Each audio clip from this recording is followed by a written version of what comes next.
Here in the rainforests of Central America, 1,000 years ago, a great civilization perished. It was already ancient at that time. Born in the days of Nebuchadnezzar of Babylon, it outlived the Roman Empire and the reign of Charlemagne. But by the time the Spaniards invaded the New World and discovered this startling history, its greatest achievements were long in the past. The classic temples and palaces of the Maya had lain in ruin for 5 centuries. The torrid swamplands bordering the Gulf of Mexico produced one of the earliest high cultures in the Americas, famous for its colossal sculpture of helmeted men with thick lips and flat noses. Thick lips and flat noses. These huge basalt heads, up to 9 feet high and weighing as much as 40 tons, were produced at La Venta.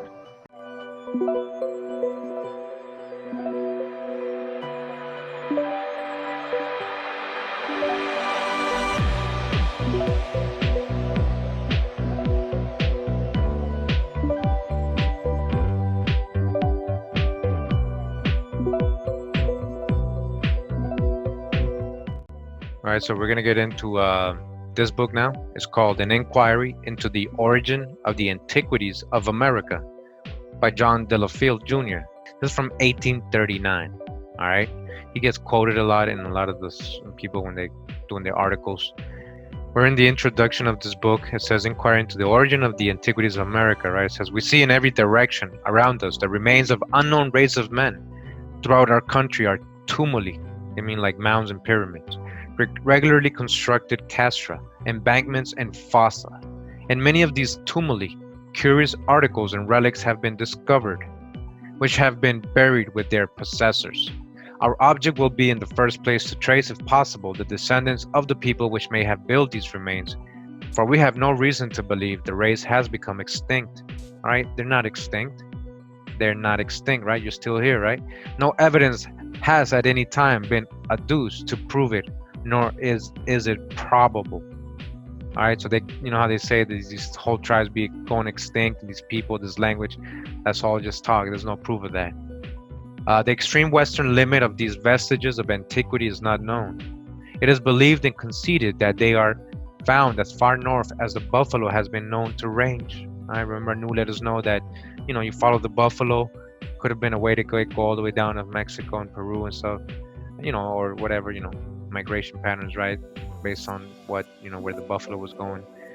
It says, thence they extended through western North America and the Isthmus of Darien to Peru. All right, so you hear that? So extending to the west, following the buffalo through the Isthmus of Darien, meaning through Central America, that's Panama, the Isthmus of Darien, to all the way to Peru. Everywhere they differ in construction, apparently to suit the nature of the ground. All right, that's very important right there. Because you say, oh, well, the North American Indians didn't really have pyramids. Well, they didn't really need pyramids. They used the ground. They used whatever they needed. You know, so based on the nature of the ground, there was a lot of stone in Central America, and it was just better for earthquakes and all that. You got to think about all that. You know, so they had the ability to do it. The stone, they did it with stone. And up here, they did it differently. All right. In the southwestern United States, what did they use? The cliff dwellings and the mud houses and all that, right? In North America, they are principally built of earth. On approaching the elevated plains of the Cordilleras, we find the same remains, but serving merely as bases on which are erected massive stone edifices now in ruins. Given probably to agriculture, our fertile prairies, again, fertile prairies, attracted the undivided attention of this people, save that which was necessary for protection from the mammoths or from the hostile attacks of another race, and which resulted in the construction of earthen ramparts now remaining. All right, we saw how they built these fortifications, these high walls, these mound walls to protect the whole city that they lived in. But on proceeding southwardly, where they were probably no more molested by hostile invasion, their wanted industry found a new object for its exertion in the erection of the extensive cities of stone. This change of custom may also be easily accounted for in the beautiful language of a learned author, who says that the faculties unfold themselves with more facility, whether man chained to a barren soil, compelled to struggle with the parsimony of nature rises victorious from the Lenten contest. Deserting the fertile prairies of this land and encountering the more sterile plains of the volcanic mountains of Mexico and Peru, their energy directed its impulse to more lasting monuments of their existence as a people. All right, this author, or this, almost introduction, is almost saying like they came out of here, right, following the buffalo, heading all the way down to the western United States, all the way down to Mexico, all the way through Panama, the Isthmus, and reaching Peru, the Andes, the Incas, right? That's what this author is saying. It says here, on the discovery of America, it is well known that the range of the Cordilleras in the mountains thence running south to the lower extremity of Peru, under the name of Andes, were the abodes of a high state of civilization. All right, the Incas, these places were civilized, right, and very populous. The residences of nations dwelling in cities, skillful in the texture of clothes, ingenious in the mechanical arts, and possessing no small acquaintance with astronomy and general science, while the rest of America was savage and benighted, they say right here, without a ray of that intelligence which illumined the region just alluded to. The enlightened country comprehended several nations, differing in language and government, yet possessing such affinities as indicate conclusively as a common origin. The most prominent tribes of this civilized family were the Aztecs, or Mexica, the Toltecans, the Tlaxcalans, inhabiting Mexico, the Muiscas, who dwelt where now Colombia is, and the Peruvians. Continues, says, no annals have been found proving a direct connection between Mexico and Peru, yet their language and manners and customs, very important, as well as their anatomical developments and equal advance in the progress of civilization, indicate a common origin. All right, Mexicans, the Mexicans in the Peru, Mexica, got Mochica in Peru, and then you got the Mexica people, which were the Aztecs. All right, tradition directly states, however, that their civilization emanated from the north. All right, they came still from the north, both of them, North America, right? What are we talking about? Utah, Aslan, Wisconsin. What are we talking about? Cali, Ohio. What are we talking about? Across the continent, near the Pacific coast of Mexico, in the high Sierras surrounding the present city of Oaxaca, rise the extensive ruins of Monte Alban. The Olmecs had built pyramids of earth, but the Zapotecs, who lived here, constructed theirs of finely cut stone. The earliest Zapotec sculpture, thought to date from about 500 BC, shows Olmec influence. Traditionally called danzantes, or dancers, these strangely rubbery, puffy-mouthed figures may represent corpses, the bodies of enemies slain in battle. Many are marked with hieroglyphic inscriptions, which, though we cannot translate them, prove that here, too, the use of writing was known early.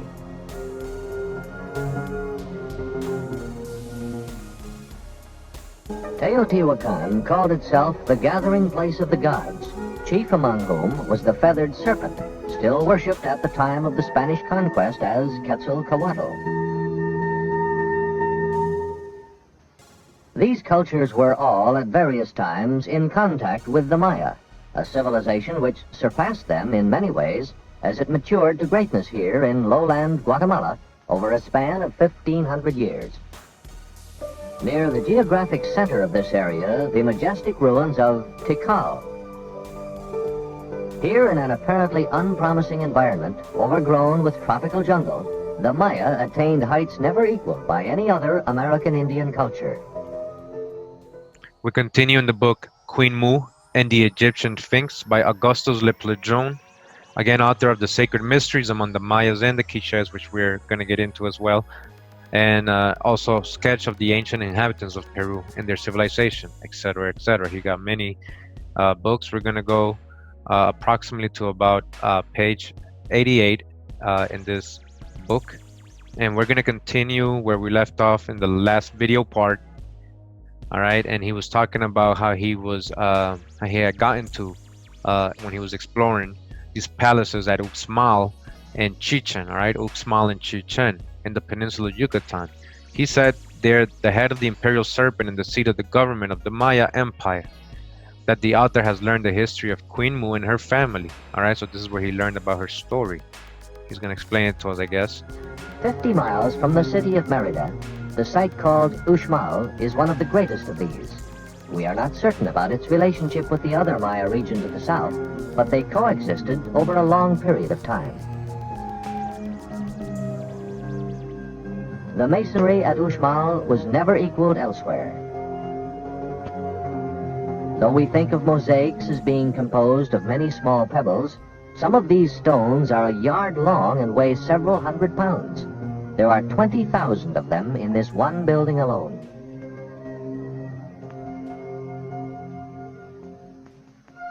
In typical Maya fashion, structures at Uxmal were built and rebuilt a number of times. This temple pyramid, unusual in that it has an oval base, is the fifth and final version, and features masks of Chak, the rain god, on its face. And we're going to begin here. It says, at its southern extremity and on the top of the east wall of the tennis court at Chichen, there is a building that is of the greatest interest to the archaeologist, the historian, and the ethnologist. While the architect may learn from it many useful lessons, John L. Stevens, who visited in 1842, speaks of it as a casket containing the most precious jewels of ancient American art. All right? It was a memorial hall erected by order of Queen Moo and dedicated to the memory of her brother husband, Prince Ko, an eminent warrior. Those paintings so much admired by Stevens rivaling the frescoes in the tombs of Egypt. Again, rivaling the frescoes in the tombs of Egypt and Etruria, or the imagery on the walls of the palaces of Babylon mentioned by Ezekiel. All right? So where's the real Babylon? Where was Ezekiel really mentioning? Could it have been right here in Chichen? Where a pictorial record of the life of Prince Ko, from the time of his youth to that of his death, and of the events that followed it. So he's saying he found like a whole palace with these paintings, right? These frescoes, painted drawings of the life of this person, Prince Ko. All right, this is what Augustus Le Plegeon is letting you know. All right, so let's see what he's saying. They thus form a few pages of the ancient history of the Maya nation and of the last days of the Khan dynasty. All right, this interesting edifice is now in ruins. Enough, however, remains to have enabled the writer to make not only an accurate plan of it, but a restoration perfect in all its details. After climbing to the top of the wall that formed a terrace 6 meters wide, leveled and paved with square marble slabs carefully adjusted, we find a broad stairway composed of 5 steps. Ascending these, we stand on a platform, and between 2 marble columns, each 1 meter in diameter, the base of these columns is formed on a single monolith, 1 meter 20 centimeters high and 2 meters long, carved in. The shape of serpent heads with mouth open and tongue protruding. The shaft represents the body of the serpent, emblem of royalty and Mayak, as it was in Egypt, all right? And as it is yet in many countries of Asia. It is covered with sculptured feathers, image of the mantle of feathers worn in court ceremonials by the kings and the high priest as insignia of their rank. Between these columns there was grand altar supported by 15 Atlantes, all right, 3 abreast and 5 deep, whose faces were portraits of friends and relatives of the dead warrior. On this altar, placed at the door of the inner chamber, they were wont to make offerings to his manes, just as the Egyptians made oblations of fruits and flowers to the dead on altars erected at the entrance of the tombs. From Papyrus 4 at the Bulak Museum, we learn that the making of offerings to the dead was taught as a moral precept. Bring offerings to thy father and thy mother who rest in the valley of the tombs. For he who gives these offerings is as acceptable to the gods as if they were brought to themselves. Often visit the dead, so that what thou dost for them, thy son may do for thee. All right, that's an Egyptian thing. If we compare this with the precepts of the Manava Dharma Sastra, the ceremony in honor of the main is superior for the Brahmins to the worship of the gods, and the offerings to the gods that take place before the offerings to the mains have been declared to increase their merits. It will be easy to see that these teachings must have emanated from the same school. All right, he's saying the Egyptian and the Hindu tradition of these Brahmins, it came from the same school or same source. All right, he's letting you know they must have got it from somewhere. They're doing the same thing, right? This most ancient custom is likewise scrupulously followed by the Chinese, for whom the worship of the ancestors is as binding and sacred as that of God himself, whose representatives they have been for their children while on earth. Confucius, in his book Kung Zu, dedicates a whole chapter to the description of the ceremony in honor of ancestors as practiced twice a year in spring and autumn. And in his book Lun Yu, he instructs his disciples that it is necessary to sacrifice to the ancestors as if they were present. The worship of the ancestors is paramount in the mind of the Japanese. On the 15th day of the 7th Japanese month, a festival is held in honor of the ancestors, when a repeat of fruit and vegetables is placed before the ifes, or wooden tablets or peculiar shape, on which are written inscriptions commemorative of the dead. Great festivities were held by the Peruvians in honor of the dead in the month of Ayamarca, a word which means literally carrying the corpses in arms. These festivities were established to commemorate deceased friends and relations. They were celebrated with tears, mournful songs, plaintive music, and by visiting the tombs of the dear departed, whose provision of corn and chicha they renewed through openings arranged on purpose from the exterior of the tomb to vessels placed near the body. Even today, the Aborigines of Yucatan, Petén, and other countries in Central America, where the Maya language is spoken, as in obedience to this affirmation of the Hindu legislator, the mains accept with pleasure that which is offered to them in the clearings of the forest, localities naturally pure, on riverbanks and in secluded places, are wont at the beginning of November to hang from the branches of certain trees in the clearings of the forest, at crossroads and isolated nooks, cakes made of the best corn and meat they can produce. These are for the souls of the departed to partake of, as their name Hanal Piksan, the food of the souls, clearly indicates. Does not this custom of honoring the dead exist among us today? The Feast of All Souls is celebrated by the Catholic Church on the 2nd day of November, when as at the Feast of the Feralia, observed on the 3rd of the Idis, February the 11th, by the Romans and so beautifully described by Ovid, people visit the cemeteries, carry presents, adorn with flowers, wreaths, and garlands of evergreen the resting place of those who have been dear to them. A very tender and impressive usage, speaking eloquently of the most affectionate human sentiments.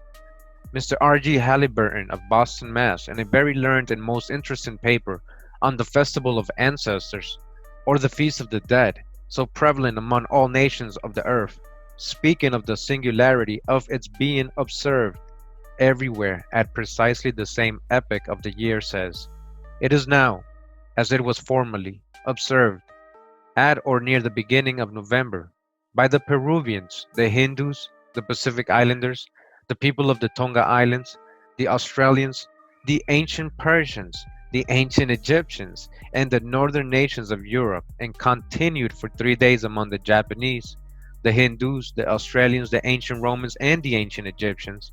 This startling fact at once drew my attention to the question, how was this uniformity in the time of observance preserved, not only in far distant quarters of the globe, but also through that vast lapse of time since the Peruvian and the Indo-European first inherited this primeval festival from a common source?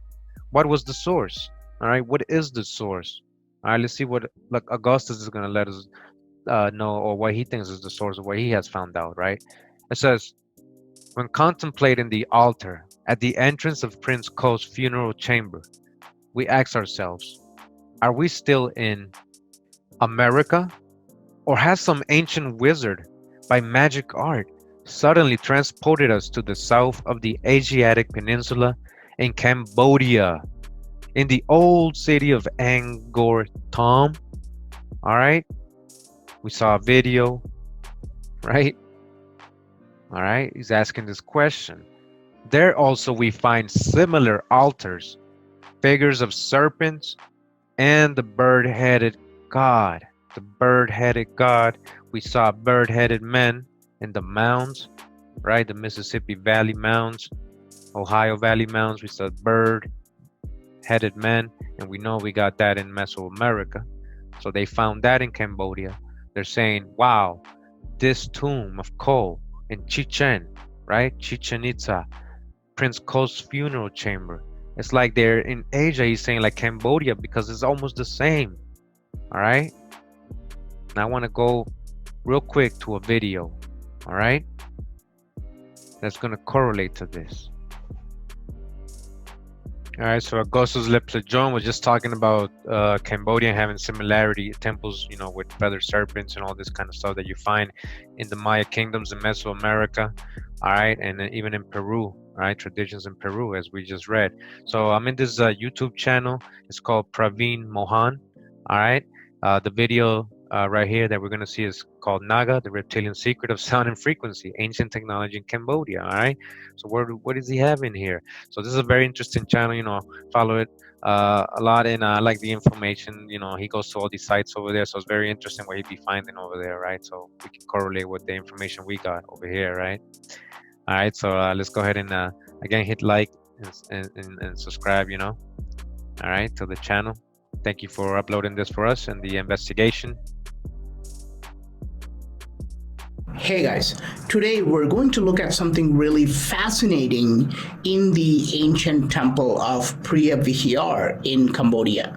Today, to reach Preah Vihear temple, we have to drive up through steep roads because the temple complex is on top of a mountain, which is about 1,700 feet tall.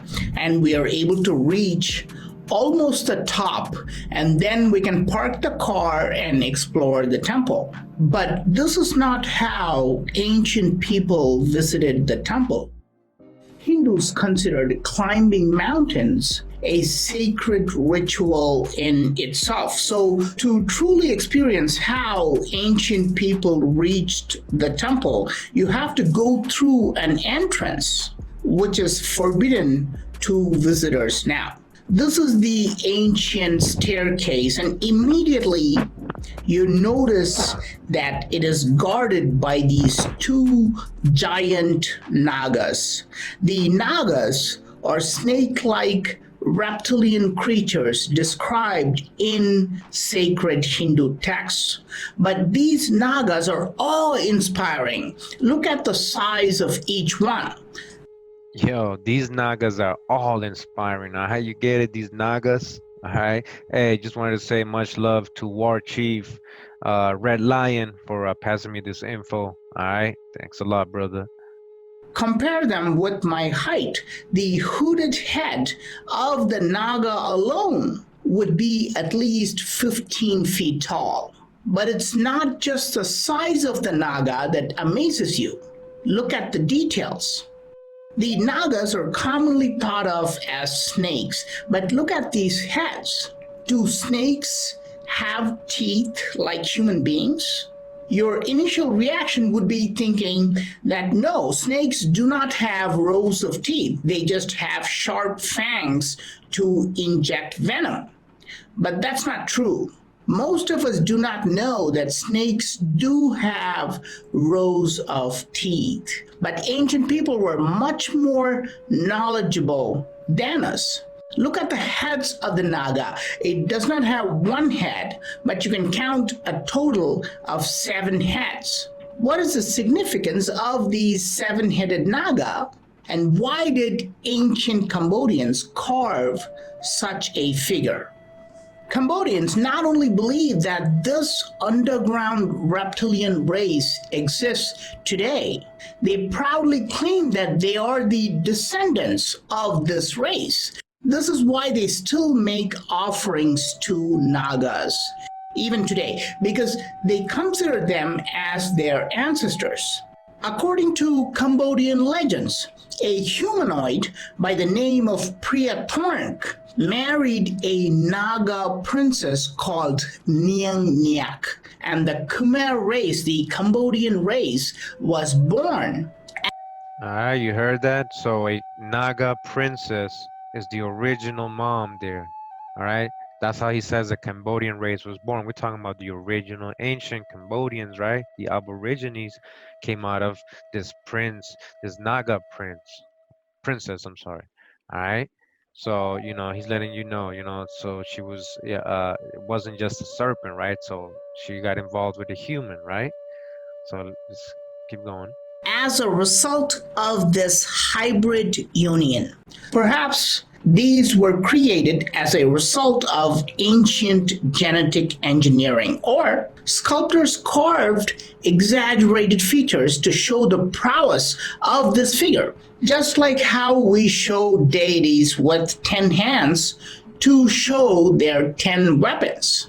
Look at the hood of each snake. It has these lines perfectly depicting the scales, giving a realistic feel to it even after more than 1,000 years.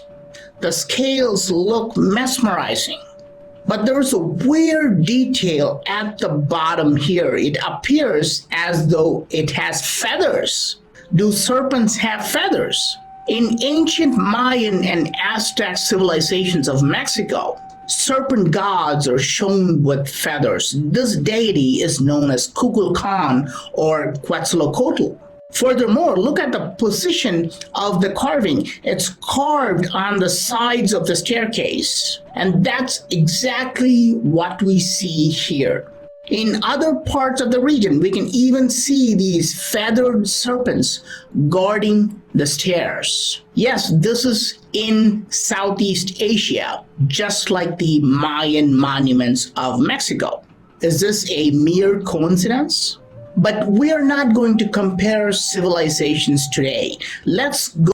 All right. So is this a mere coincidence, right? That the Mayas or temples and the southeastern temples are the same. Which one is older? All right, he said he's not going to compare it, but what have we been correlating? All right, so we just got Augustus Le Plegeon confirming it on a whole different temple that we didn't even see in this video. All right, so I just wanted to show you. All right, so again, this Naga that he was saying has feathers in the bottom. All right, the feather serpent. That's from here on this side. All right, Amaru Khan, Amaraka Kingdom, the Amaru. All right, so let's go back to the book with Augustus Le Plegeon. So he was saying again that in Cambodia, in an old city of Angkor Thom, they will find similar altars, figures of serpents and the bird-headed god, all right, just like the mound builders. It says this bird symbol of the principal female divinity is met with in every country where Maya civilization can be traced. In Polynesia, Japan, India, Chaldea, Egypt, Greece, as in Mayak and the ancient city of Tihuanaco, on the high plateaus of the Peruvian Andes or Tiwanaku. All right, Anak, Tiwanak, Anak, giant.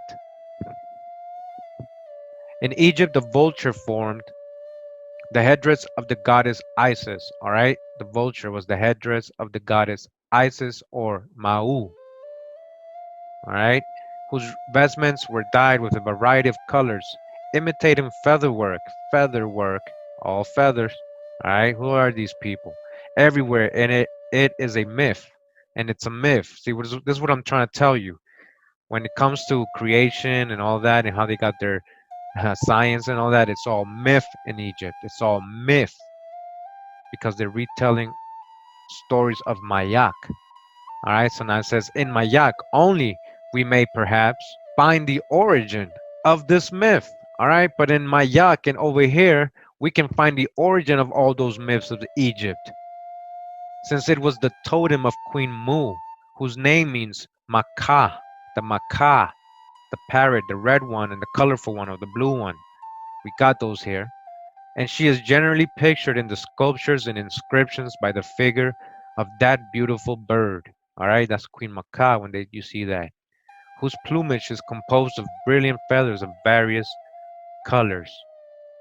All right, and this is goddess Isis as a bird. All right, you see where they get that from? From the macaw, from Queen Moo. All right. On examining the adornments of the Atlantes that supported the altar, we could not help exclaiming, "Why, this is Burma!" And so it is. But it also is, but it is also America. Yes, ancient America, brought back to light after slumbering many ages in the lap of time. To show the people of the 19th century, all right, to show you guys, all right, the 20th century, that long ago, all right, long ago, talking about long ago, my people, your ancestors, right? He's going to tell you intimate communications existed between the inhabitants of the Western continent and those of Asia, Africa, and Europe, just as they do exist today, all right? And that ancient American civilization, if not the mother of that of his historical nations of antiquity, all right, the mother, if not the mother, was at least an important factor in the framing of their cosmogonic notion and primitive traditions. You hear that? All right, because of the Maya, these nations came with their whole concept of the cosmos, the science, the meters, and the origin story.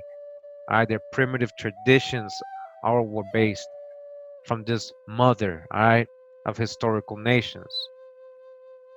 Of that fact, no better proof can be obtained than by comparing the symbols of the universe found among the Mayas, the Hindus, the Chaldees, and the Egyptians. The simplest is that of the Mayas. It seems to have served as a model for the others. You hear that? All right, we're talking about calendars and all that, planets, astronomy, all right, the study of stars, luminaries. It says the simplest is that of the Mayas, all right? It seems to have served as model for the others, as the model for the others, that evidently are amplifications of it. We find it many times repeated, adorning the central fillet of the upper cornice of the entablatures of the eastern and western facades of King Khan's palace at Uxmal, all right? It's all over his palace. These hieroglyphic drawings, I think it's these ones he's showing right here. You see these? All right. It's found all over there in his palace. King Khan, the King Khan, priest king, what? This edifice was also residence of the pontiff, a pontiff. A knowledge of antique geometric symbology makes it easy to understand these cosmic diagrams. In the center of the figure, we see a circle inscribed within the hexagon formed by the sides of two interlaced equilateral triangles. The Egyptians held the equilateral triangle as a symbol of nature, beautiful and fruitful. In their hieroglyphics, it meant worship.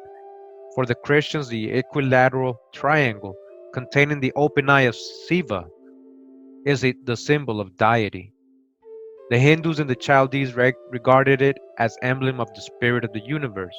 Exoterically, this central circle represents the sun, the light and life giver of the physical world, evolved from fire and water, evolved from fire and water, water, the sun.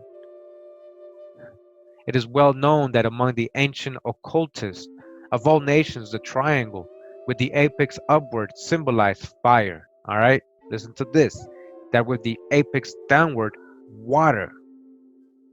The outer circle that circumscribes the triangles is the horizon, that apparent boundary of the material world, right? Within which, in his daily travels, the sun seems to be tied up. Hence the name Inti Huatana, sans halter, given by the ancient Peruvians to the stone circles so profusely scattered over the high plateau of the Andes, along the shores of Lake Titicaca in India, Arabia, Northern Africa, Northern Europe, where they are known as Druidical circles. Their use is still a matter of discussion for European antiquaries. They disdain to seek in America for the explanation of the motives that prompted their erection. All right, they're not going to go, they ain't going deep enough, is what he's saying. And that of many other constructions, as well as the origin of customs and traditions that continue to be among them, the themes for useless controversies, because they don't know anything. Oh, everything's a mystery. Who built Stonehenge? Mystery. How they do it? It's all a mystery. Who built the pyramid? It's all a mystery. Giants, aliens, all this stuff, right? Useless controversies. The 12 scallops which surround the outer circle are the 12 houses or resting places of the sun. That is, the 12 months of the solar year, or 12 signs of the zodiac. As the four double rays, those nearest to the houses of the sun, typify the primordial four, direct emanations from the central sun, the four heavenly giants who helped in fashioning the material universe. The lower ones symbolize the four primordial substances known to modern scientists as nitrogen, oxygen, hydrogen, and carbon, whose various combinations form the four primitive elements: fire, water, air, and earth, into which these can again be resolved. All right, so this is what he was explaining now. This is from a plate. This is a drawing they found there, right? Symbol they found there. You see, he was explaining the fire, the water, what it means. The firmament around. Was this the ice wall? What's going on? Is this an earth pond? What we see looking at here? All right, so this is what he was showing and explaining. All right, you hear he was describing the temple, the funerary temple of Prince Ko. All right, what's there? The Maya colonists who carried their conceptions of cosmic evolution to India, all right, carried it over to where? India. All right, Prince Maya, remember, taught him that? Fearing lest the meaning of this diagram, purposely made so simple by the wise men in their mother country, should not be sufficiently intelligible to the new initiates to whom they communicated in the land of their adoption, amplified it and composed the Sri Santara, you see, making each part of easy comprehension. They're telling you where they got the Sri Santara from the Nagas who arrived there, the Mayas. This at first sight may appear like an assertion of private opinion. If it is not, however, this ain't no opinion though. He's going to break it down. It is the stating of an historical fact. All right, it's a fact, the Maya, all right, that becomes evident when we study said Sri Santara and notice that the names of its different parts, from Aditi, the boundless, to Maya, the earth, are not Sanskrit. All right, those ain't Sanskrit words, but pure American Maya words. All right, Aditi, earth, boundless, earth. That's not Sanskrit. That's a Maya word. All right. One of the most promising for future archaeological investigation is Quirigua, just over 100 miles to the south. Although only slightly excavated and smaller than Tikal, it is famous for its extraordinary sculpture dating from the height of the Classic period. On the sides of stelae, we find dates computed for 90 million years, created at a time when Europeans supposed the Earth to be no more than 5,000 years old. The astronomers of Quirigua had a comprehension of time which would not be equaled in our own civilization until the 19th century.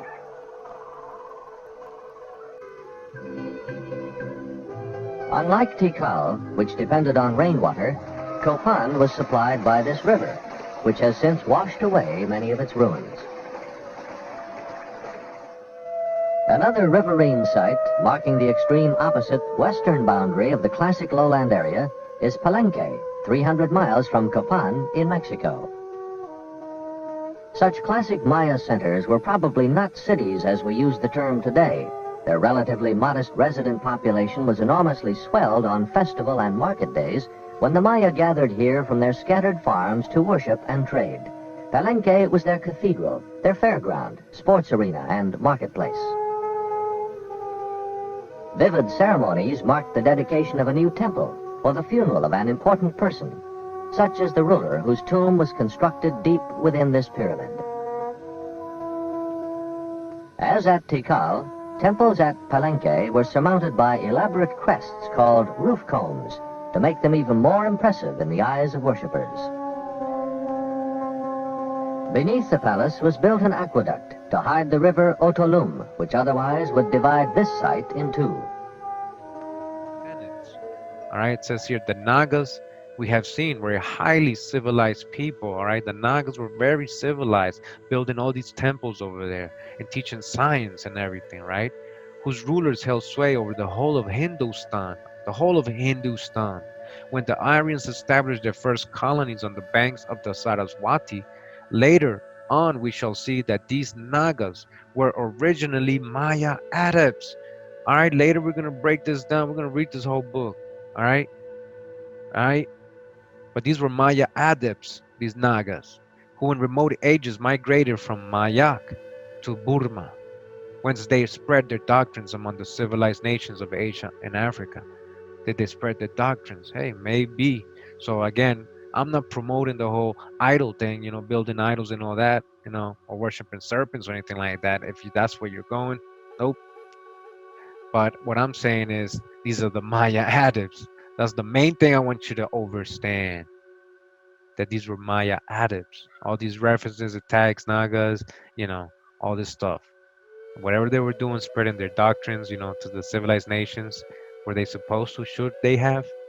How else explain the use of the American Maya language by the Hindus, calling Maya the material world? Maya, and even in the Hindu language, right? Maya means the material world, the physical, the first land, the origin. You understand? The mother, Ma. All right, Ma, country, Yak. All right, Veretrun, of the ancestor, country of the ancestor, through which all living earthly things were produced.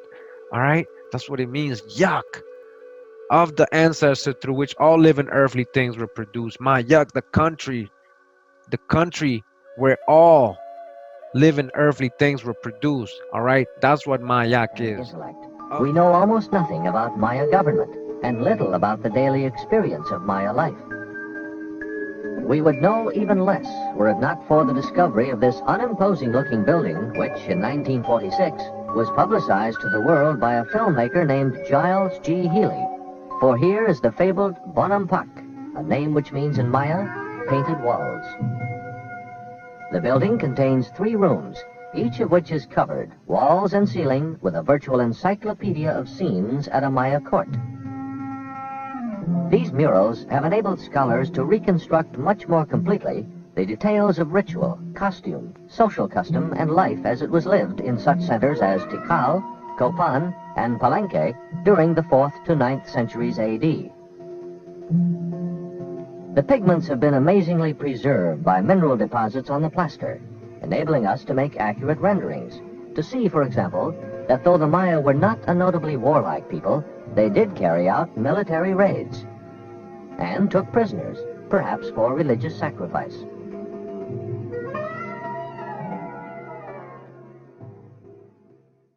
The hallmark of the classic period is polychrome pottery. This, called the Chama vase, shows not black-skinned natives but Indians wearing black paint. So did you guys hear that? He said, these ain't black-skinned Indians, this is black paint. Yeah, can you believe he said that? Dodge your own hijack right here. Alright, because they're trying to be subliminal here. And they're lying right here. They're trying to act like this is paint. So everybody got black paint on, right? Oh, they also got hair wraps and dreadlocks, right? Alright, so let's hear that one more time in case you missed it. Alright, let's hear them with the hijack. The hallmark of the classic period is polychrome pottery. This, called the Chama vase, shows not black-skinned natives but Indians wearing black paint. shows not black-skinned natives, but Indians wearing black paint. Shows not black-skinned natives, but Indians wearing black paint. All right, just to correlate, to show you what I was talking about, you know, this was the part 5 of this same series, where we were reading from the Foreign Quarterly Review. This specific copy of the Foreign Quarterly Review, I believe it was volume 18, was in the Harvard library. It was scanned and online. That's where we got it from. And so we're just gonna go ahead and get this again so we can correlate with what we're learning on today's video. All right. The first and strongest conviction, which will flash on the mind of every ripe antiquarian while surveying the long series of Mexican and Toltecan monuments preserved in the various works to which we have briefly called attention, is the similarity which the ancient monuments of New Spain bear to the monumental records of ancient Egypt.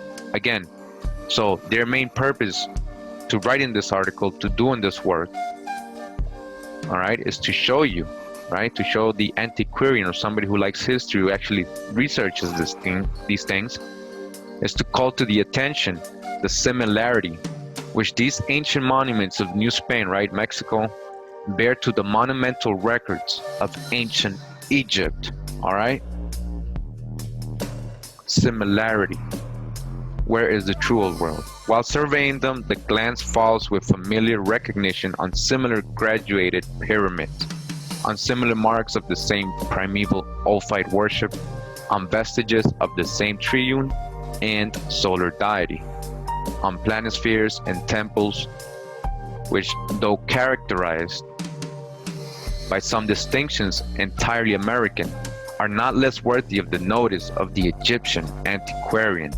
All right, so he's saying, if you've studied the Egyptian archaeology, relics, history, then you would see automatically basically the same things over here in Mexico. Strong resemblances, similarity to the same history. All right. On relics, again, of palaces, at once noble in their architecture and beautiful in their proportions and decorations. On monuments, sepulchral, domestic, religious, or warlike, which deserve the designation of Cyclopean as much as any that are now extant in Italy or Greece. Now, we can, you know, try to guess what they mean by Cyclopean, but he's going to mention how these giants, right? We know Cyclops, right? Those giants with the one eye. So, you know, we just got to have an open mind with all this stuff and what do they really mean? And you know, we got to dodge the hijack always, but there's a lot of info here that we've already been surfing the wave, the past videos and all the other videos you can find on YouTube regarding this subject. You know, and we can have a little bit, we have a little bit of background to be able to discern what we're about to read. All right, so let's continue. On idols and sculptures, some of rude and some of finished workmanship, exhibiting different eras of civilization, and often presenting the most striking analogy in posture and gesture to the monumental style of sculpture and of statuary preeminent called Egyptian. Lastly, the eye of the antiquarian cannot fail to be both attracted and fixed by evidences of the existence of two great branches of the hieroglyphical language, both having striking affinities with the Egyptian, and yet distinguished from it by characteristics perfectly American. All right, so what does that tell you? I mean, it has affinities with the Egyptian hieroglyphic, but it has its own characteristics, right?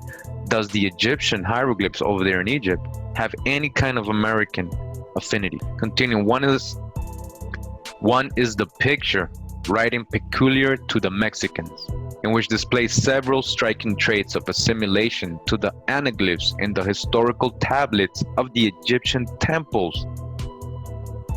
The second is a pure hieroglyphical language, to which little attention has been hitherto called, which appears to have been peculiar to the Toltecans, or some still more ancient nation that preceded the Mexicans, which was as complete as the Egyptian in its double constituency of a symbolic and a phonetic alphabet, and which, as far as we can judge, appears to have rivaled the Egyptian in its completeness. Again, they're saying that this language, right, this hieroglyphical system, not only symbolic in pictures, but phonetic. It sounds like how Egyptians would sound, right? The phonetic alphabet of the Egyptian. And also appears to have rivaled the Egyptian in its completeness, while in some respects it excelled it in its regularity and beauty. So it excelled even more complex and beautiful than the Egyptian hieroglyphics. All right, so just a reminder where I was reading from in that video, part 5. It was the Foreign Quarterly Review. It was just telling us all the stuff they found over there similar to Egypt and excelled in what they made. All right, and we found that all the way, they had so many volumes of this magazine. You can see all the way up to volume 37. And I found it in volume 18 right here. This is in the Harvard University collection, and it's right here. It's on page 31 of that volume. This one right here. Again, you see? And just again, so the antiquarian discoveries recently made in Spanish America may on the threshold of the inquiry be at once pronounced to be equal in the interest and importance to those of Egyptian discoveries, to which we have called the attention of our readers. All right. So that was again what we was just reading. All right, just so you can remember. All right, we're gonna get into this book again. We've got into this book a lot of times in past videos. All right, there's still so much information and chapters and all kinds of content in this book that we can get into, a lot of drop. So this is Atlantis, the Antediluvian World by Ignatius Donnelly. This is actually the most popular scholarly book on Atlantis, right? Like all his sources, you can verify all his sources and stuff. He did actually a lot of work. 1882, all right, when he did this. All right, so a lot of people will say, "Oh, Atlantis," start laughing, just turn off the video. So we don't care about those people, man. They don't want to learn anything. All right, so we know it's past the myth. We know it's Atlantis. What they were always talking about, America. All right, this is Atlantis. That is a word. That is a Nahuatl word. ATL, Atlan, means between waters. That's a Nahuatl word. That's not a Greek word. All right, so again, we're gonna get into this book. So I'm going to try to get into a lot of parts of this book again. This part of the book of Atlantis, the Antediluvian World, is called Part 3, The Civilization of the Old World and New Compared. And this would be Chapter 1, Civilization and Inheritance. So what basically they're letting you know is that he basically starts breaking down that, all these so-called old world civilizations like Egypt, Babylon, and all the other ones, in Greece, Chaldea, India, it seems like they actually inherited something, all right? Because especially with the Egypt, he explains how it was already civilized, or already had knowledge, science, and everything when the first king Menes became pharaoh. So, but there's no history of that. Like, where did he get all that? Why were they civilized? That's what I've been trying to point out to you. That's actual history. This is what they teach us. They don't know. Scholars don't know how Egypt started. There's no trace of how they learned how to build pyramids, language, science, all that. It's all mythology, and that mythology goes back to Atlantis, aka America. So right here he tells about Herodotus saying that the Egyptian era, or that the Egyptian priest told him or his people, when he heard the story of Atlantis, that it started 14,000 years prior to this time. All right, so the time they went there. So just want to quote this guy named Winchell. He's an author of a book, Pre-Adamites. The Pre-Adamites, pretty good book. I have it. We're gonna get into that too. I've had these books for a long time. It's just, it's deep stuff when we start trying to figure out who these people are and everything. But let me just read here so you can see, and we'll take it from here on. In this chapter, it says at the epoch of Menes, right? So remember Menes, all right? All right, so we're in this chronological timeline map. I call it a chronology of a hijack in detail, all right? Because it's basically the whole biblical and mythological and what they can find historical history. They put it all together. So they started Adam and Eve, right? And go all the way to modern times. Well, recent modern, right, like this century. But let's go to the part right here because we're talking about Menes, right? So I want to just so you can get a reference. You know, Menes. Who is Menes? Let's see. And this chronology map. All right, touch the hijack. All right, so we're gonna zoom in, and we got, well, we know the story, right? Noah, right? The flood, Noah, and then he had 3 sons, right? Japhet, Shem, and Ham. My last video, Japhet, we saw the Khazars, the Greeks, the Huns, the Turks, a lot of those Mongols. They come out of Japhet, right? Then we got Shem, right? You know, Eber comes out of him, so Eber, Hebrew, Eber, those who migrate, those from the other side, another region on the opposite side, all right? And then we got Ham, right? Ham, right? So who's Ham? Ham has Mizraim, that's one of his sons. Canaan, Phut, Cush, who had Nimrod. Canaan had Sidon. Oh, you know, these names sound familiar to you. So I just want to go over to extend basically Ham's line. We're going to go to Mizraim down here. Just back up real quick. All right. And then it says, you know, so this is like the Tower of Jupiter, the Temple of Jupiter Belus. Now they say that, you know, Humboldt and a lot of other archaeologists, when they went to the Pyramid of Cholula, in Mexico, that it was exact copy of what Herodotus described to be the Temple of Jupiter Belus in Babylon, all right, or AKA the Tower of Babel. Local legend, American Indian Aboriginal legend there in that area, says the same. They basically tell the story of the Tower of Babel when they're talking about the creation of the Pyramid of Cholula. So it's like a repetition of the story or something like that, but just wanted you to know that. So they show, I guess, these people coming out of there, right? You see, so Mizraim, right? Mizraim or Egypt is actually Mizraim or Menes, right? Descendant of Ham. We're just talking about Menes right now, right? We're going to go back to the book, but just so you can get a reference, Menes is Mizraim. This is also Memphis, like saying Memphis, Tennessee, Memphis, Mizraim, Menes, that's the same, all the same. All right. Now check this out.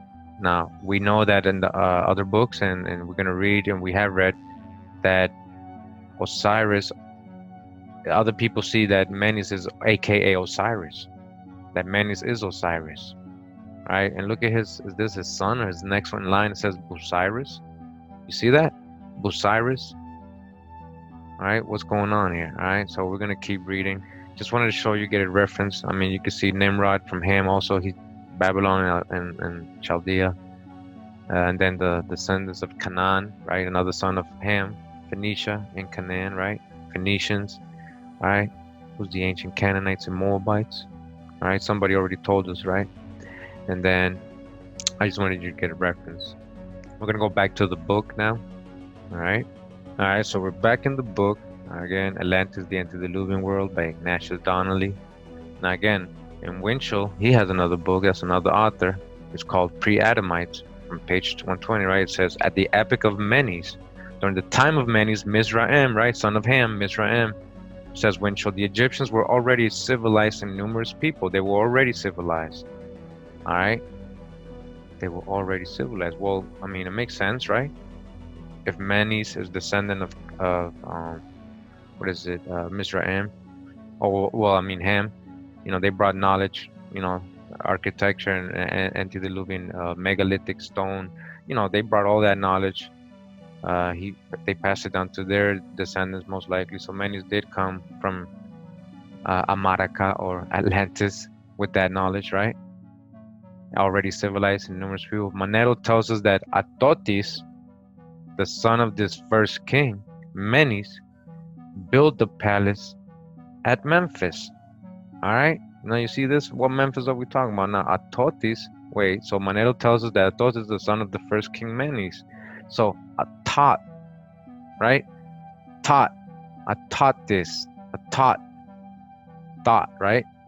Thoth, T, the old.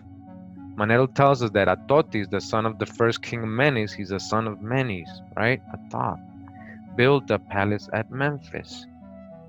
Now, real quick, all right, we're gonna go somewhere else. we're going to talk about Atlantis real quick since it came up. All right, so just wanted to read this book. It's called An Archaic Dictionary, Biographical, Historical, and Mythological, from the Egyptian, Assyrian, and Etruscan monuments and papyri, by W.R. Cooper, Fraz, and Maras. It says Secretary to the Society of Biblical Archaeology. All right, very scholarly book. And I just wanted to show you, because we're talking about Menes and Thoth, right? So I wanted to show you something. So it says here, Atlantis, a most ancient king of Egypt, who according to the Greek historians invented the hieroglyphic system of writing. The statement is probably derived from the Egyptian tradition of the invention of letters by the god Thoth, from whose name Atlantis or Atlantis seems to have been derived. All right, same person, are they saying? All right, so they're saying, see also Atahuti. Let's go to Atahuti. All right here, Atahuti, the first, and it says, the son of Menes, king of Egypt of the first dynasty. Atahuti is the king. All right, so again, if we remember correctly, right, Mizraim, right? Remember, Mizraim is the son of Ham, and it says here Mizraim or Menes, same person. Mizraim is Menes, the founder of Egypt. All right, so they're telling us that Menes had a son named Atahuti.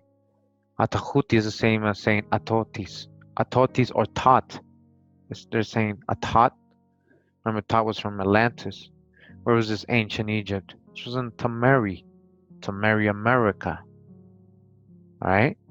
So the son of Menes, king of Egypt, Atahuti of the first dynasty, he built a palace at Memphis. Talking about Memphis, next to the Mississippi, and wrote several books on medicine, and is said by the Greeks to have introduced the practice of cutting for the stone. He is called by some writers Atlantis. All right, so back in the book Atlantis, the Antediluvian World, we get into the same thing, right? Manetto tells us that Atlantis, the son of the first king Menes, Mizraim, right? We see the line of Ham, built the palace at Memphis, that he was a physician and left anatomical books, all right? That's all Thoth's properties. If you saw my Thoth videos, right? We just read that, his name is derived from Thoth. Is it the same, all right? Atahuti, Dejahuti, Teoti, Wakan, Teoti. Alright, all these statements imply that even at this early period, the Egyptians were in a high state of civilization. Alright, Winchell's pre-Adamites. In the time of Menes, the Egyptians had long been architects. Alright, they already had built. They were coming from Atlantis, sculptors, painters, mythologists, and theologians. Professor Richard Owen says Egypt is recorded to have been a civilized and governed community before the time of Menes, even before him. The pastoral community of a group of nomad families, as portrayed in the Pentateuch, may be admitted as an early step in civilization. But how far in advance of this stage is a nation administered by a kingly government, consistent of grades of society with divisions of labor, of which one kind assigned to the priesthood, was to record or chronicle the names and dynasties of the kings, the duration and chief events of their reigns. Ernest Renan points out that Egypt, at the beginning, appears mature, old, and entirely without mythical and heroic ages, as if the country had never known youth. Alright, you hear that? It's like they never had a youth. There's no record of how they developed, where they originated. It just came out of nowhere. They taught us that all our lives, right? And they kept showing the gray little alien on top of the pyramids. So we're like, oh, we don't know who built them. It's such a mystery. Where did they come from? How did they build pyramids? They put the little aliens and stuff. Dodge the hijack. Because, scholars have been telling us for a long time that they don't understand how it originated. It seems like the country had never known youth. It never knew youth. All right, its civilization has no infancy. It has no beginning. You understand? Civilization, that Egypt has no beginning, and its art no archaic period. All right, its art, all that. There's no archaic period. The civilization of the old monarchy did not begin with infancy. It was already mature. You understand, Mizraim Menes was already a royal line. It didn't just start out of nowhere right there when he started. He was coming from a royal line. He's from descendant of Ham, right? Noah, all right? That's royal. If you see it that way, or if you see the first people, right? From the first people. He was a descendant of the first people, right? That royal line. We shall attempt to show that it matured in Atlantis. He's going to say, what? I'm going to show you this actually matured. Their Egyptian history, right? Babylonian, all that. You saw the line, right? Where were these three sons, supposedly, these first three people, Noah and all that? Where did they really come from? Where was the true antediluvian world? All right? We're talking about the first land out of the primordial waters. We're talking about Mayak, right? The turtle shell.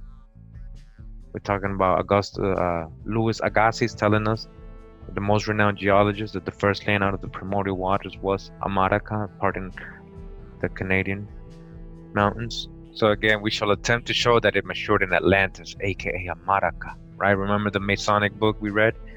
They're letting us know that America, parentheses Atlantis, or in quotes Atlantis, right, is the same thing, and that the Egyptian people were unable to maintain it at the high standard at which they had received it, as depicted in the pages of Plato. So something happened.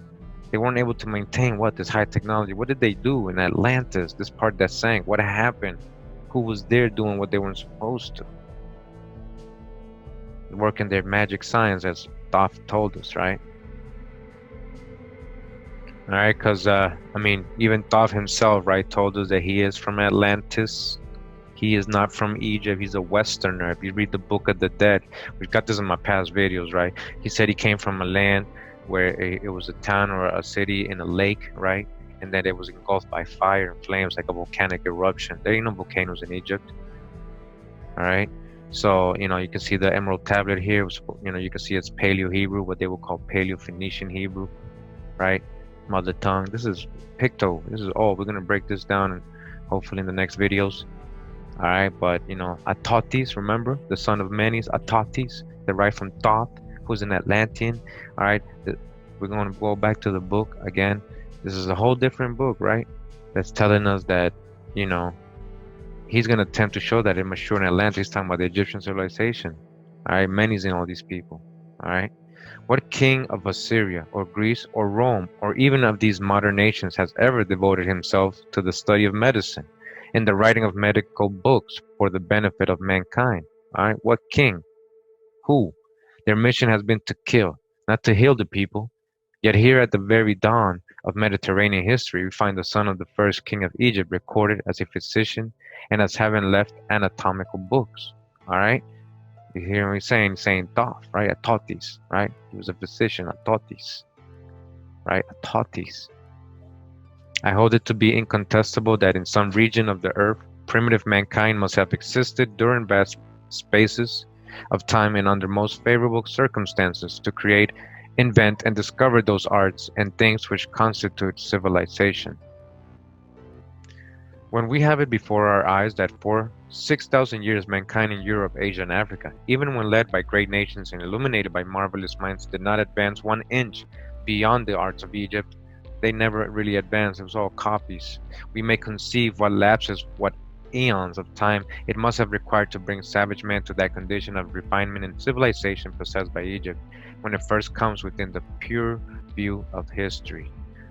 That illustrious Frenchman, H.A. Taine, History of English Literature, sees the unity of the Indo-European races manifest in their languages, literature, and philosophies, and argues that these preeminent traits are the great marks of the original model.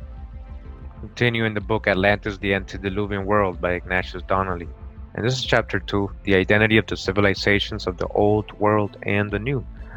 And it begins with architecture, right? It says Plato tells us that the Atlanteans possess architecture. All right, we're talking about the Americas, of course we did. That they built walls, temples, and palaces. Yep, check, check, check, right? We need not add that this art was found in Egypt and all the civilized countries of Europe, as well as in Peru, Mexico, and Central America. Among both the Peruvians and Egyptians, the walls receded inward, and the doors were narrower at the top than at the threshold.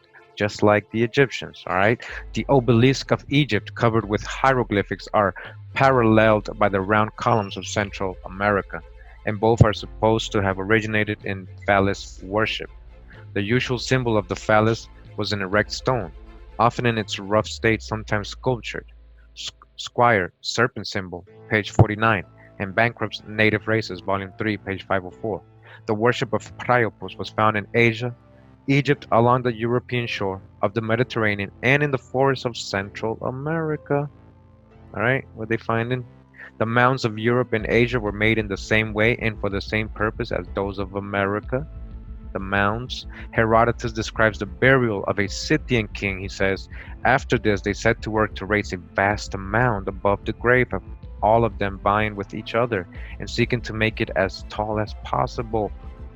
So a Scythian king was buried in a mound. What did they find here in America? Graves and mounds, right? So are we really, when Herodotus is talking about these old times, is he really talking about over there on the other side?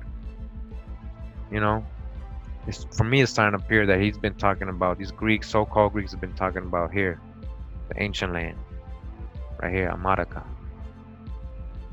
It must be confessed, says Foster, Prehistoric Races, on page 193, that these Scythic burial rites have a strong resemblance to those of the mound builders. What was I just saying? The mound builders? Scythian? Who's the real Scythians then? The real Egyptians. Who's the real Persians?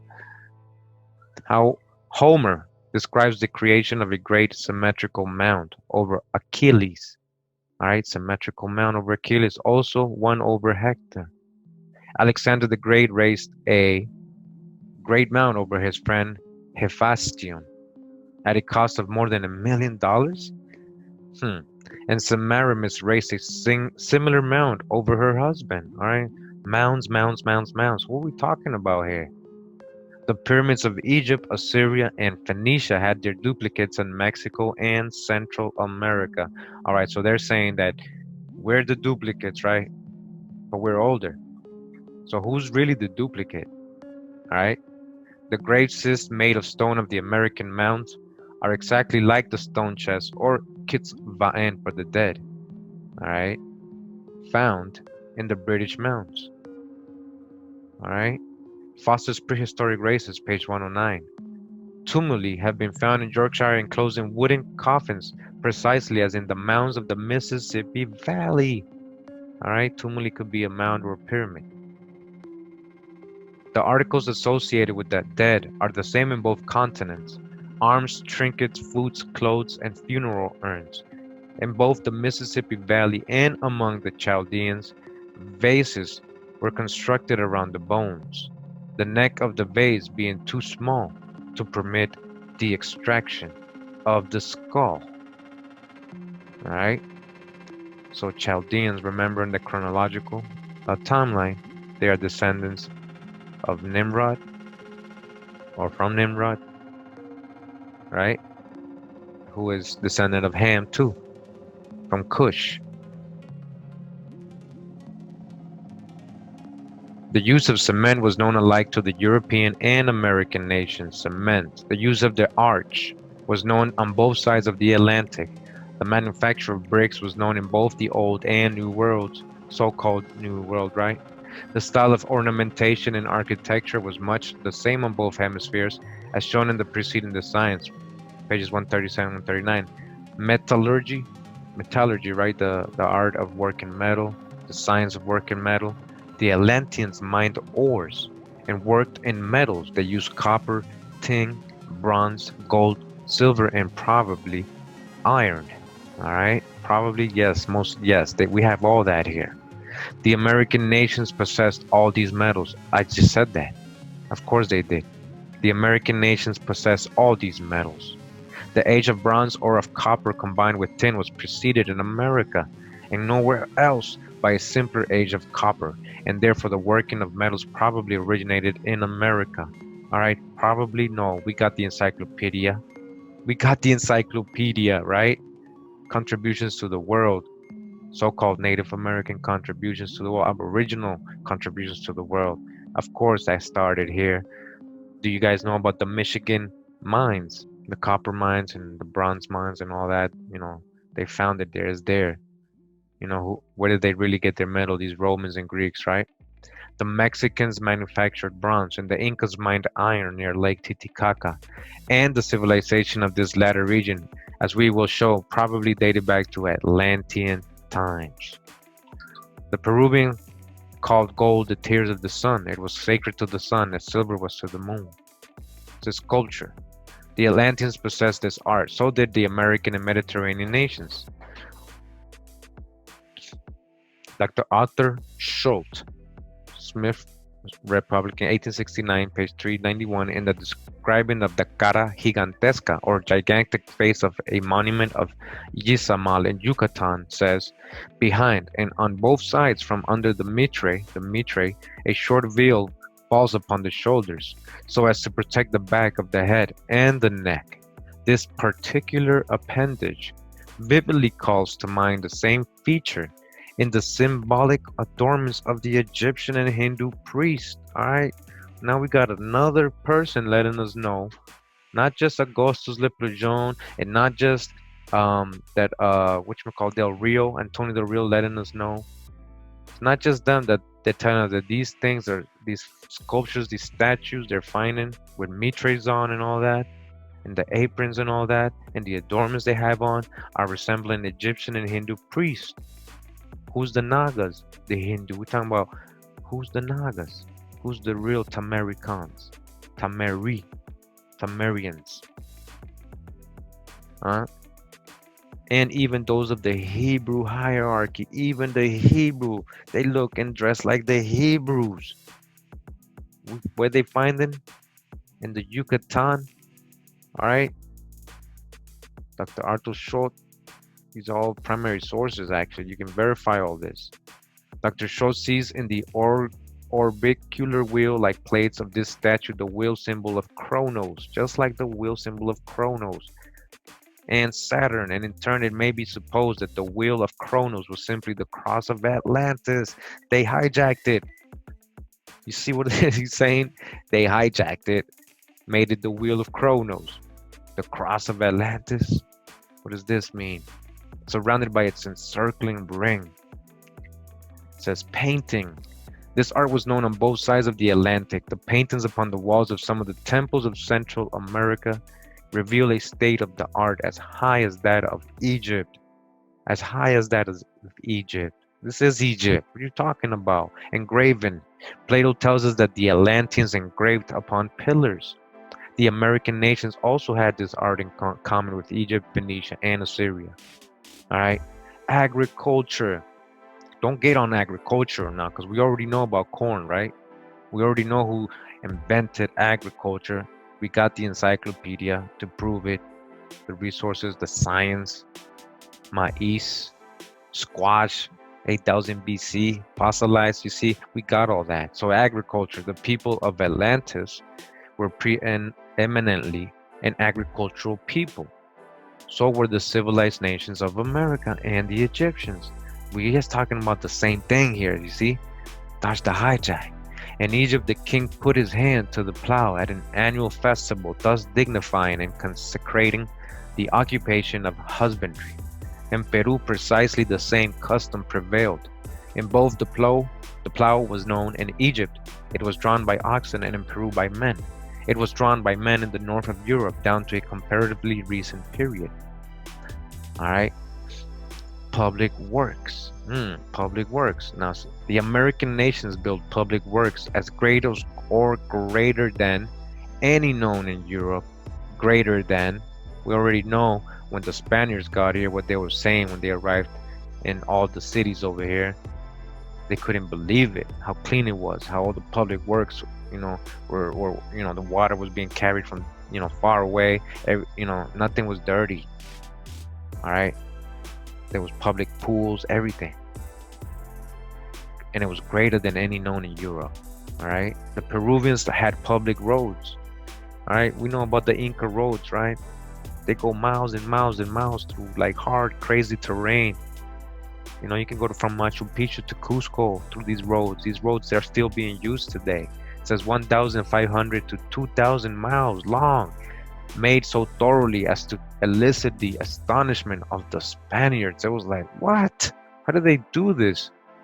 At every few miles, taverns or hotels were established for the accommodation of travelers. You understand? You're listening to this? In these roads that people would travel on, right? These highways through mountains and stuff, commercial roads, trading routes, traveling it, whatever reason, there was taverns, like a bar, like you chill, you stop, and there was business going on. Hey, man, you want a drink? You want a food? There was hotels if you wanted to stay the night. Hotels. This is pre-Columbian. We're talking about ancient times. We're talking about Atlantis for real, aka America, the kingdom of America, right, in Peru. The Amarucans, accommodation for travelers. You think that was brought over here by Europeans? They were doing that already here. Humboldt pronounced these Peruvian roads among the most useful and stupendous works ever executed by man. They built aqueducts for purposes of irrigation, some of which were 500 miles long. We know that that was invented here too. Aqueducts, all that, we had that here. Just go to Caral Supe and all those desert ruined cities in Peru and Bolivia and Chile. All right, you see the irrigation aqueducts. You see it all over Palenque, the aqueducts, all over Cusco. All right, Sacsayhuaman, you see the aqueducts. All right, some of which were 500 miles long. Aqueducts, irrigation, 500 miles long. You understand? These ain't savage people. We're talking about ancient times. We're talking about with this art, this science started. I was here. They constructed magnificent bridges of stone and had even invented suspension bridges thousands of years before they were introduced into Europe. All right? Before they were introduced into Europe. Thousands of years. Thousands of years. All right? They had both in Peru and Mexico a system of post office, post by means of which news and transmitted hundreds of miles in a day, precisely like those known among the Persians in the time of Herodotus. What did I just say earlier? I'm trying to tell you. Who was the real Persians? I'm not talking about discriminating on any people today called, but I'm talking about these historical accounts, these words. They're describing the people. Persians, what is the etymology, right? Herodotus. It seems like he's always describing things that we have here. Why is he always describing to detail everything we have here? So these posts they found here, right? These post offices, these posts where news and all this stuff was transmitted miles of day. Right? They were just precisely like those known among the Persians in the time of Herodotus, just how he described it, and subsequently among the Romans, right? Stones similar to milestones were placed along the roads in Peru. See Prescott's Conquest of Peru. We got that book. Navigation. All right, navigation. Sailing vessels were known to the Peruvians and Central Americans. Columbus met in 1502 at an island near Honduras. A party of the Mayas in a large vessel equipped with sails and loaded with a variety of textile fabrics of diverse colors. And you know what? We did already read about this. We got it from his own account, Columbus, in his journals. And we got how many they were seeing. They were seeing so many ships here, canoes, right? That would fit what? 200 people, 150 people. He would call them large canoes, but these were ships, right? Just like picture like those Phoenician, Viking ships, right? Those are canoes. Those are large canoes. So these ones had sails. He saw them. He wrote it down. So what's the difference? They were sailing the world. We know the Mayas are the Nagas, right? Mayas, or we know Phoenicians came out of here. Yeah, we were navigating the world. All right, so-called Atlanteans, colonizing the whole earth. It says manufacturers. The American nations manufactured woolen and cotton goods. They made pottery as beautiful as the wares of Egypt. They manufactured glass. We had glass. They engraved gems and precious stones. The Peruvians had such immense numbers of vessels and ornaments of gold that the Inca paid with them a ransom for himself to Pizarro of the value of $15 million. All right, talking about when you're talking about Marco Polo traveled and met the Grand Khan, and he said he was decked out in gold and his temples were filled with gold and the ceilings had gems. We're just talking about he came over here. Who's the Grand Khan? Marco Polo went to the farthest east. They still don't know where Marco Polo traveled today. They can't find any of the things he described. It's like a mystery. They try to relate it to places in Asia, but it was over here he came. Found the fountain of youth and everything. All right. Again, the Peruvians had this. The Incas, right? When they got there, they gave Pizarro in that time like $15 million just in gems and gold in that time. Imagine how much that will cost today. So as weapons. The weapons of the New World were identically the same as those of the Old World. They consisted of bows and arrows, spears, darts, short swords, battle axes, and slings. And both peoples used shields or bucklers, and casques of wood or hide covered with metal. All right, all these weapons that existed over there existed here too. If these weapons had been derived from separate sources of invention, one country or the other would have possessed implements not known to the other, like the blowpipe, the boomerang, etc. Absolute identity in so many weapons strongly argues identity of origin. Yeah, see, he's making sense, right?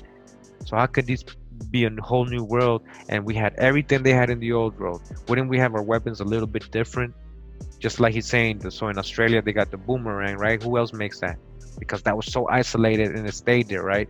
So why didn't that happen between America and Europe and Asia and all these places, right? We have the same weapons, meaning these people already mixed, right? They were already coming out of here, in here, vice versa, all that since ancient times. Same people, one civilization. We know what Atlantis is. We know how to dodge the hijack. This ain't no myth. People don't want to listen to this and stuff. We're just talking about a real, true history. All right. There's no mystery. Mystery. That's your story, my story. Right. If you go to history, that's his story. All right. We know we learned this before. We gotta pull out the babies, like they said. Just keep the good and let out the bad, right? So, again, why wouldn't that, be the same, right? Religion. It says the religion of the Atlanteans, as Plato tells us, was pure and simple. They made no regular sacrifices, but fruits and flowers. The first fruits and flowers, no human sacrifices. They worship the sun, he says. They're always going to go to the sun. A lot of the time when they're saying the sun, they just mean their interpretation. Most of the time is the Most High. One deity, one creator. In Peru, a single deity was worshipped. The sun, his most glorious work, again, was honored as his representative. Quetzalcoatl, the founder of the Aztecs, well, he was actually Toltec, and it was way before the Mexica or Aztecs, but, I guess they say the founder, that's their god, condemned all sacrifice. All right, Quetzalcoatl what? Condemned all sacrifice, but that of fruits and flowers. The first fruits and flowers. The first religion of Egypt was pure and simple. Its sacrifices were fruits and flowers. All right, temples were erected to the sun Ra throughout Egypt. In Peru, the great festival of the sun was called Rami. Ra, Peru, Egypt. Where's the truth to Mary? Horus, Jerusalem, Horus. The Phoenicians worshipped Baal and Moloch. Again, who were the Phoenicians? Descendants of Ham and Canaan, right? They worshipped who? Baal. You spinning on a ball? Are you still spinning on a ball? And Moloch, the owl, Moloch. Baal and Moloch. All right. The one represented the beneficent and the other the injurious powers of the sun. So as religious beliefs, the Guanches of the Canary Islands, who were probably a fragment of the old Atlantean population, believed in the immortality of the soul and the resurrection of the body, and preserved the dead as mummies. The Egyptians believed in the immortality of the soul and the resurrection of the body, and preserved the bodies of the dead by embalming them. The Peruvians believed in the immortality of the soul and the resurrection of the body, and they too preserved the bodies of their dead by embalming them. All right, so it's not just that they did it too. All right, now let's just clarify something.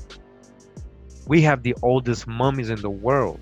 It's not that that was invented here. It's not that we're duplicating or we're doing the same. No, it's older here. So he should explain this, like saying, well, the Peruvians had it older.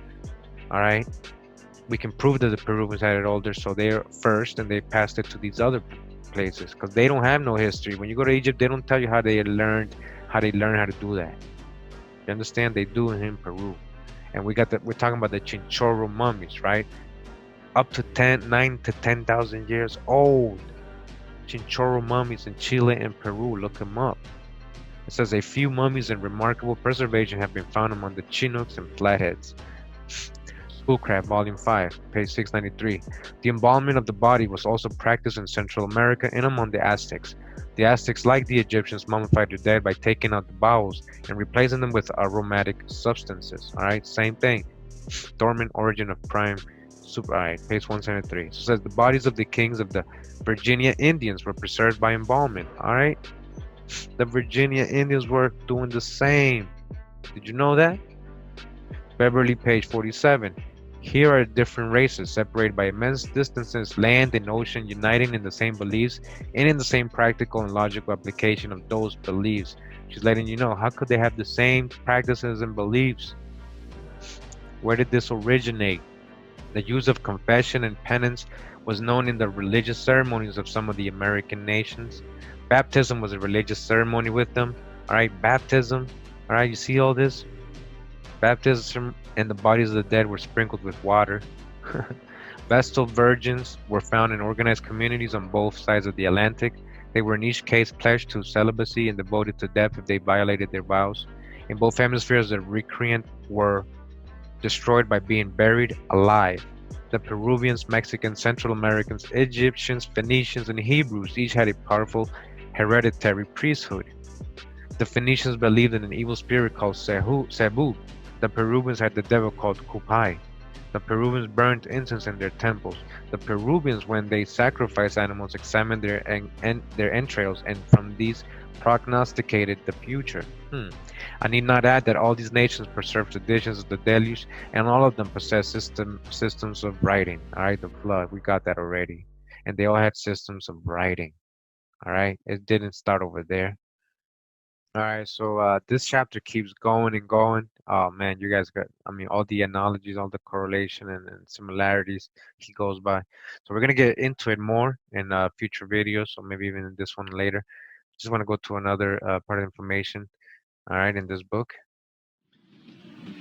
After weeks of trekking, they were rewarded with a sight of storybook romance. Looming above the treetops, mysterious towers and steeples floating over the forest like a mirage.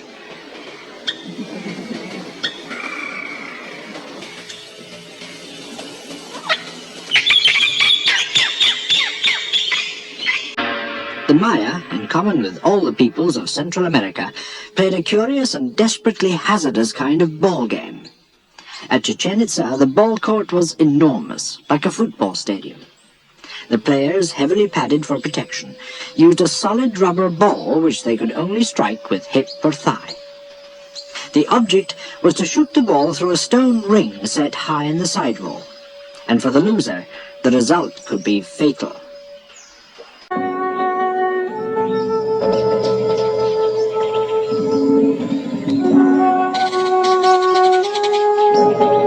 The king served and was served by the gods. The people gave service to the king. The craftsman served his art, order and authority, patience and preoccupation. And the priests served knowledge. Scholar priests who strove to understand the heavens and measure time itself. They wrote in hieroglyphs, picture symbols as complex and sophisticated as the concepts they were trying to express. The concept of zero, the concept of time, the concept of eternity. In this dignified and cultivated world, mythology had its own inevitable logic. The gods demanded more than lip service. They needed life as well. And the Maya people, schooled in unquestioning obedience, accepted...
continue in the book An Inquiry into the Origin of the Antiquities of America by John Delafield from 1839.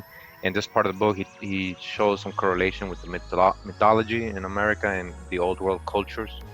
And so, just read it here. It says, a learned writer, Count Schulberg, who has made some curious comparisons between the mythological ideas of different nations, has hazarded the hypothesis that the two religious sects of India, the worshippers of Vishnu and those of Shiva, had spread themselves into America. All right, so he's saying that these two cultures came here because he's finding similarities. He's finding the same kind of culture over here, right? Now we're learning that America is the true old world, so we know it went the other way around. We know who the Nagas were that arrived at India. Those were Mayas. All right, so that's the hijack, but this is more correlation. All right, and that the Peruvian worship was that of Vishnu when he appeared under the form of Krishna, or the sun, while the sanguinary worship of the Mexicans is analogous to that of Shiva when he takes the character of the Stygian Jupiter. All right, so look at all this mythology that correlates with over there. It is by no means a slight coincidence that in the civilized family of Mexico and Peru, there exist two religions corresponding as to the deity with the mythological worship of two sects in the country, which both philology and anatomy have indicated as the place of their origin. The one worshiping the sun with peaceful offerings, the other with cruel immolations of human victims, adoring the deity of wrathful impulses. Thus the greatest festival of the Peruvians was that of the sun, or Raimi. The nobles, governors, the principal, and other commanders all endeavored to be present at this grandest of the 4 annual feasts. Held after the solstice in June, the Inca attended in person as the high priest, the eldest son of the luminary, their god. By a reference to Sir William Jones' works, it will be found that Rama, the Hindu god, remember the Rama, the Hindu god, is one of the children of the sun. His wife's name is Sita, and it is very remarkable that the Peruvians, whose Incas boasted the same descent, styled their great festival Rama Sitoa. Alright, you see that? Same thing as in India. And I remember the Ramaya, Prince Maya, in the Ramaya tale. Now we're saying here that the Rama in Hindu is actual person. He was one of the children of the sun. Children of the sun, they call the Incas that children of the sun, or the sun, S-O-N. Alright. The Egyptian women said that Bishop of Landolf made sacred cakes of flour, which they offered to the Queen of Heaven at their principal solar festivals called Raimi and Sitoa. Alright, so even the Egyptians have the same kind of festival, almost the same name. The Peruvian women did the same. It is also a Hindu custom, still existing. Alright, so all three cultures are practicing the same thing. Where's the origin? Alright, and here's like an image from a codice, most likely, a Mexican codice. Alright, you can see the snake or the serpent. Alright, where are these blue guys? What are they doing? Says here, the opposite plate is the copy of Mexican painting taken from the Codex Vaticanus. Alright, so they're talking about the drawing we just saw at Rome. Alright, so this drawing is from the Codex Vaticanus. Alright, I guess it's gonna try to break it down. They got that in Rome. Whether it arrived from the new continent shortly after the early conquest in New Spain, it will be found in the Paris folio edition of Baron Humboldt's Vues des Cordilleras. The large figure represented the celebrated serpent woman, alright, the Khan, Sihuahequalt, called also Tonaitzihua, woman of our flesh. The Mexicans consider her mother of the human race, alright, mother of the human race, Sihuahequalt, alright, this is the mother of the human race, the serpent woman. She's also represented with a great serpent, but for this no reason is assigned, as though in process of time, part of the tradition were lost. Behind the serpent, who appears to be speaking to Eve, are two naked figures of different color, and in the attitude of contention. The serpent woman was considered at Mexico as the mother of twin children, in which are here represented. This part of the painting is entirely unexplained. Barren Humble suppose they represent Cain and Abel. Cain and Abel, Baron Humboldt, remember who Humboldt is, all right? Part of all these historical societies back in his time in the 1700s, very important primary source. And he's letting you know that this most likely represents Cain and Abel, all right? These two right here, beefing. That's their mother, Eve. Is that Eve? Cain and Abel right here. Who's the blue guy? All right. All right, so Cain and Abel of Semitic traditions, Shemitic. He considers the other figures, however, merely as bases, respecting which a quarrel may have ensued. I would respectfully suggest that if so much be conceded, as is necessarily true, that the chief figures are Eve, the serpent, Cain, and Abel, then the others are the two altars, one of which, standing erect, bears the offering of Abel, a ram, the horns of which are rudely delineated, while the other is the altar of Cain, rejected by the Almighty, and therefore painted upside down, containing his offerings. All right, so let's go back to that. All right, an altar, the two altars, he's saying. Baron Humble thinks the difference of the color of Cain attributable perhaps to fanny or chance.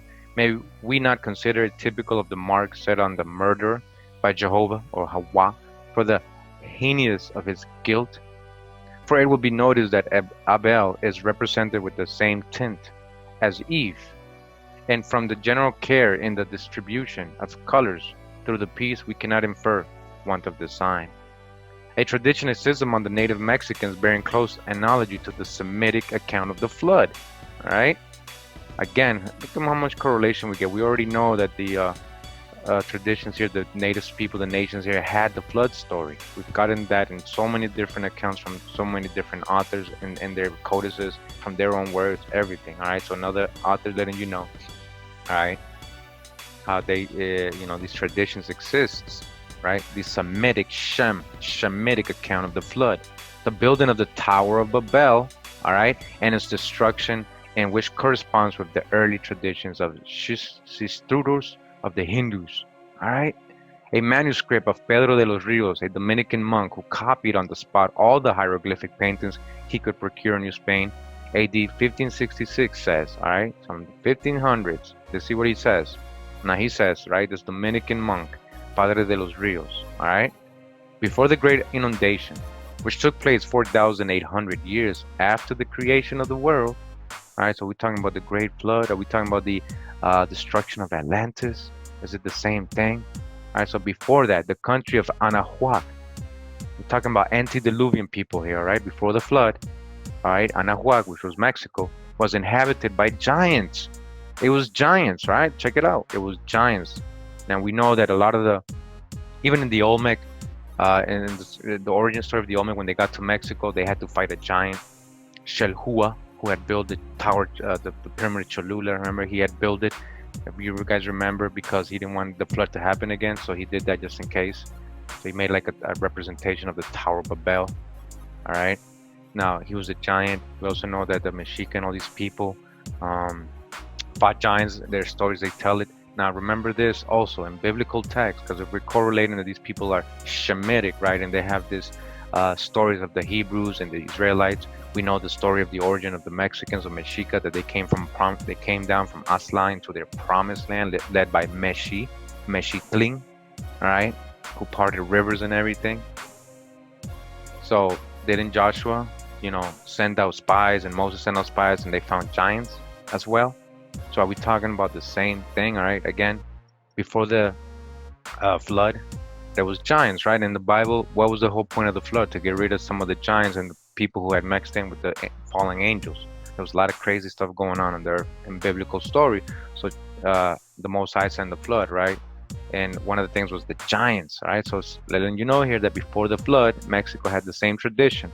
It was inhabited by giants. All those who did not perish or transform into fishes, except 7 who fled into caverns, all right? That's important. That 7th story, you're going to see it with the story of Thoth, how he saved himself, 7 and 7 of his other people, all right, who fled into caverns, all right? Now, Xelhua, oh, there we go. It's going to talk about it. So it says, when the water subsided, one of these giants, Xelhua, right? I didn't know this was here, but I'm telling you, Shalhua, surnamed the architect, went to Xololan, the time of Xololan, where as memorial of the mountain Tlaloc, the mountain of Tlaloc, was that a tree, memorial of the tree, the mountain Tlaloc, which had served as an asylum to himself and his 6 brethren. He built an artificial hill in the form of a pyramid, and that's the pyramid of Cholula, which is basically a hill today. It's covered, and they have a temple on top of it, a church they built. He ordered bricks to be made in the province of Tlanalco, at the foot of the Sierra of Cocot, and to convey them to Cholula, he placed a file of men who passed them from hand to hand. Right now, if you know, the pyramid of Cholula is built by bricks that were made with mud and heated. Same way the Tower of Babel was built. And to convey them to Cholula, he placed. Okay, so we got that. This says the gods beheld with wrath this edifice. So the gods didn't like this, just like in the story of the Bible, right? That they said that man was getting too close to us, right? They were trying to reach God in the heavens. So it says here, the gods beheld with wrath this edifice, the top of which was to reach the clouds. Irritated at the daring attempt of Shalhua, they hurled fire on the pyramids. Fire? How do you get fire coming from the sky? Are we talking about dragons? Are we talking about an angel? What's an angel? A seraph. What is a seraph? We're talking about a fiery serpent, right? Cherubim, seraphs. We're talking about flying beings with wings. And we're talking about fiery serpent when we're talking about seraph angels. So Most High always send angels to do his thing. So he hurled fire on the pyramid. Numbers of the workmen perished. The work was discontinued, and the monument was afterwards dedicated to Quetzalcoatl, the god of the air. So that pyramid of Cholula actually did become a Toltec town, and Quetzalcoatl was actually a figure there, king. He was a real person at that time, and this was named after him after that, all right? Only 3 books or codices have survived. The rest of the written records are in stone, but the problems are the same. We're kind of lucky. We only have 26 letters in our alphabet. Of course, the Maya didn't have letters at all. There are various signs, and they had to have a large number of them. There were probably about 850 of them. And those about 370 are what we call main signs, and the rest of them are affixes. This particular glyph is the glyph for sun, for day, for festival, also happens to mean grasshopper, and in Maya it's called Queen. Now to put this into use, for instance, we want to say 8 days, we got to add the number for 8. The Maya wrote by means of bars and dots. A bar represented 5.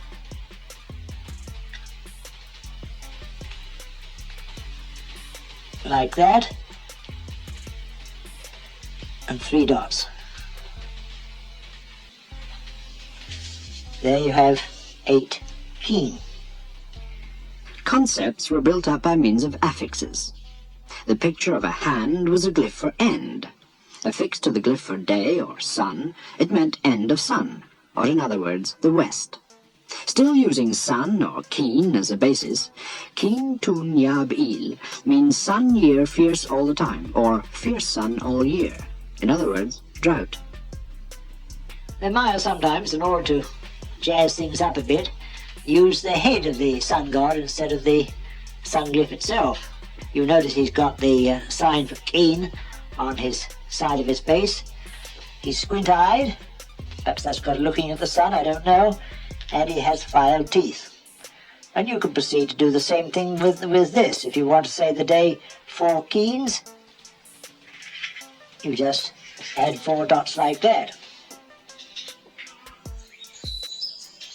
These endless mathematical calculations cover yards and yards of stone as the Maya sought to anchor themselves in time.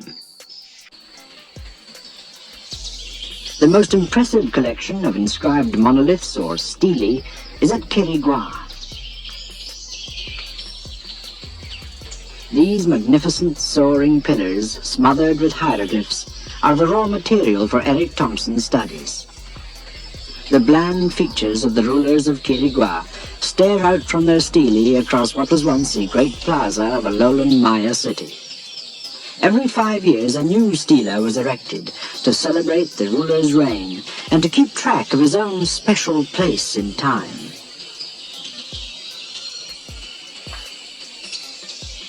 Each ruler had to be keyed into a grid of time that not only looked far into the past, but into the future too. We continue in the book Queen Moo and the Egyptian Sphinx by Augustus Le Plegeon. Again, if we compare the Sri Santara with the cosmogonic diagram of the Mayas, it does not require a great effort of imagination to perceive that it is an amplification of the latter, all right? So you can see that it originated. If you really look at it, he's saying with good effort, you'll see that it's the basically claimed later than the Mayas. This being so, let us see what may be in the Maya language, the meaning of the names of its different parts. The use of the Maya throughout these pages to explain the meaning of names of deities, nations, and localities whose etymon is not only unknown but a mystery to philologists, will show the necessity of acquiring this most ancient form of speech.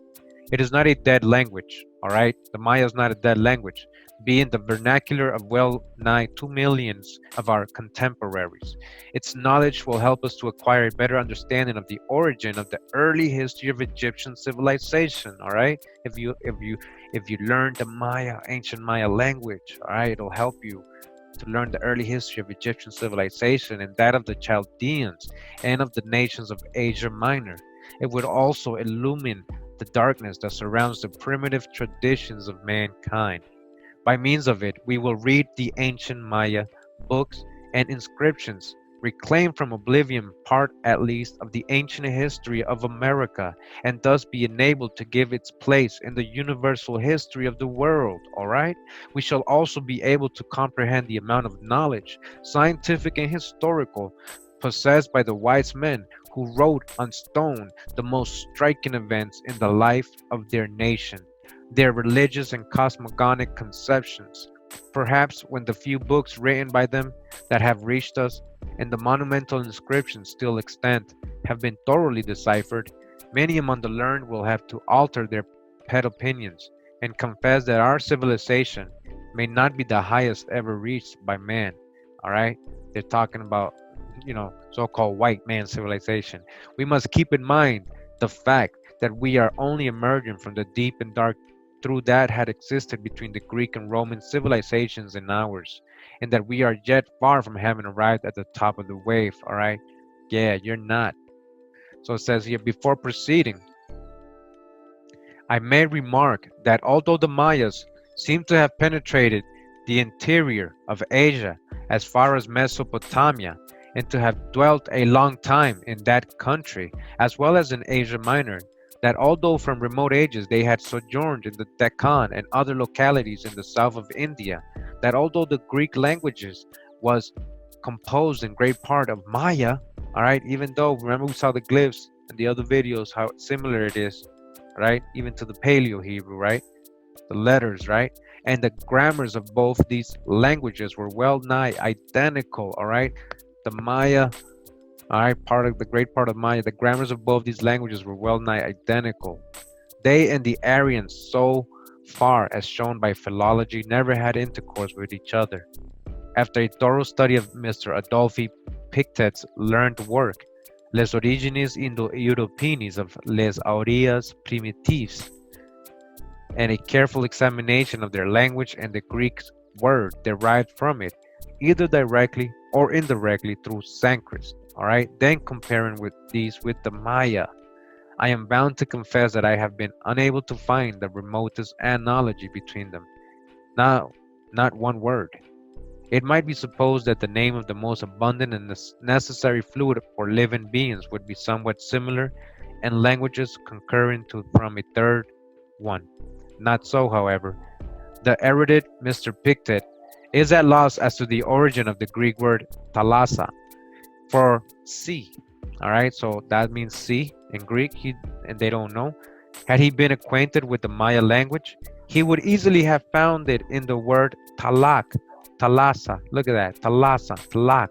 That means a thing unstable, a thing unstable.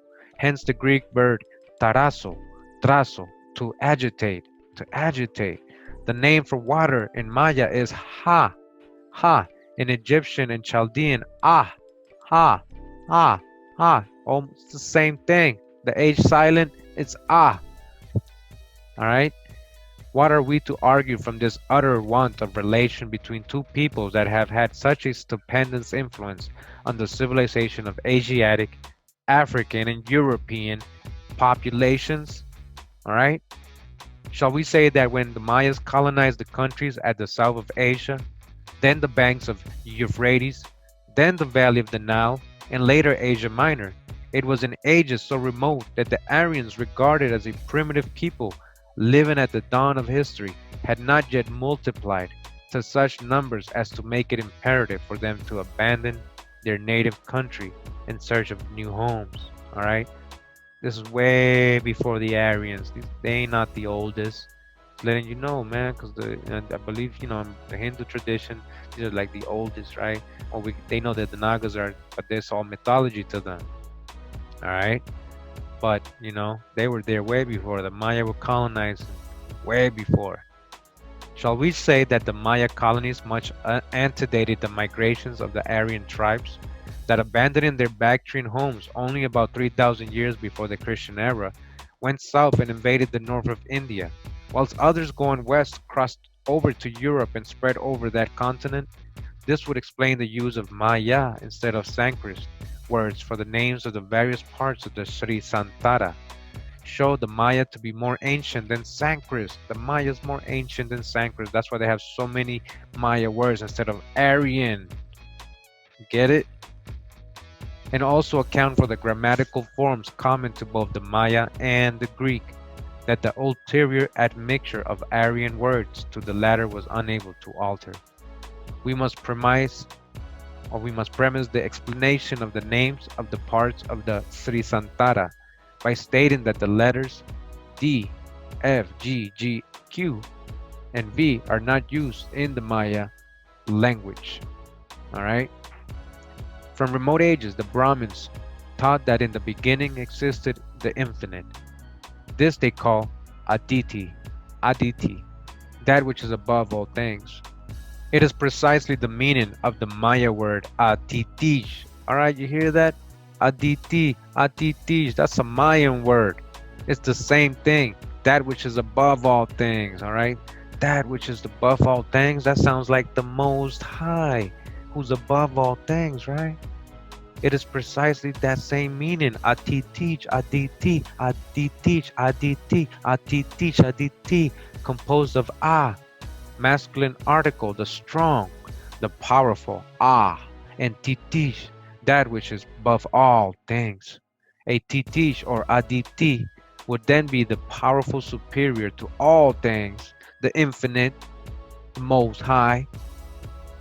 And this, all right, you see this? Aditi, look at it up here. Now look at this drawing, all right? Now now we're getting into, you know, the symbology and where you see these Masonic symbols, where they really originate, you know, what does it mean? What do they study when they're using it? All right, so I know dodge the hijack with the idolism and the iconography, but you know, this is just, you know, their version of sacred geometry and drawing. All right, so Aditi, the most high, that which is above all things. All right, and look at this. What is all this? The northern rays, look at that. The Brahma, the firmament is the earth pond. Look at this. Matter female, spirit male. All right. I know a lot of you like this kind of stuff right here. All right. Dodge the hijack, but you know, this is knowledge right here, you know. What do we see here? It almost looks like, you know, some would say the Star of David, right? Some call it the Star of David. It says here, down here, Maya illusion, darkness, the underworld, phenomenal world, objective, objective, phenomenal. Wow, the Laksimi. All right, let's keep going. In this infinite dwelt the all right, the the sound, the vibration, the word, Wah, the breath, the whose name must precede all prayers, all invocations. Manu says that the monosyllable means earth, sky, and heaven.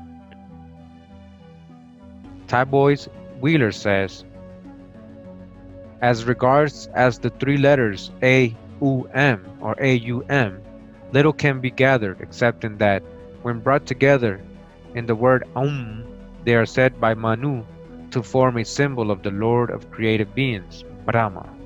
Colebrook says, according, however, to the Nirukta, which is an ancient glossary of the Vedas, the syllable Aum refers to every deity.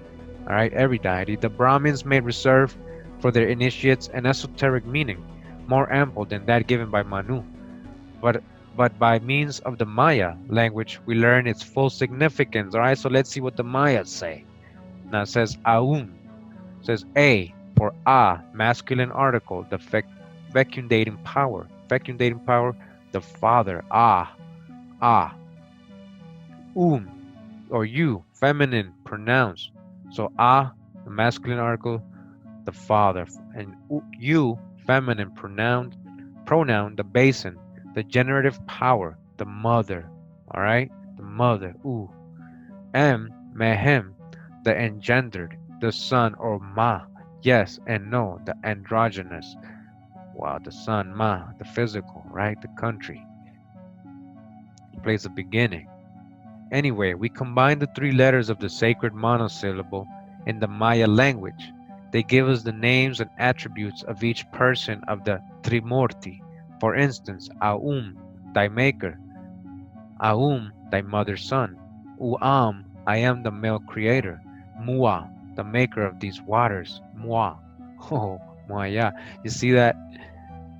We read in the first chapter of the ordinances of Manu that the Supreme Being produced first the waters, and in them deposited a germ, an egg, in which he himself was born again, under the shape of Brahma, the great ancestor of all beings.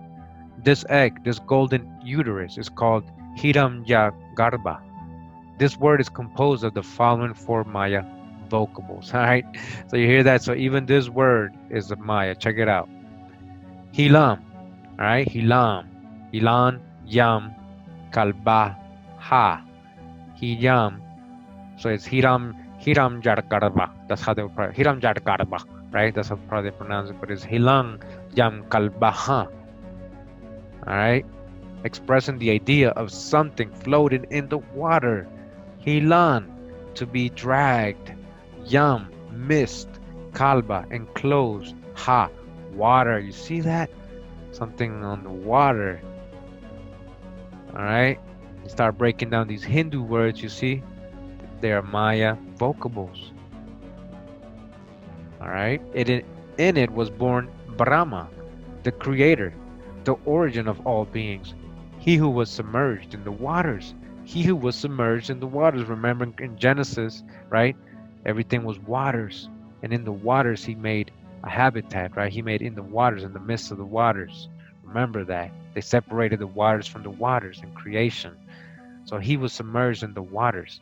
So reads his name according to the Maya, Belam Ha, Be or Be, the way, Be the way, Be the way, Lam, submerged, Ha, water. Alright, Belam Ha, Brahma, Belam Ha. Alright, that's what Brahma is, Belam Ha, Brahma, Belam Ha, Belam Ha. The way submerged water. He is the way the water. Lam. Belam Ha, Brahma. The waters were called Nara. Says Manu. Alright? Because they were the production of Nara, the divine spirit, the mother of truth. Na, mother.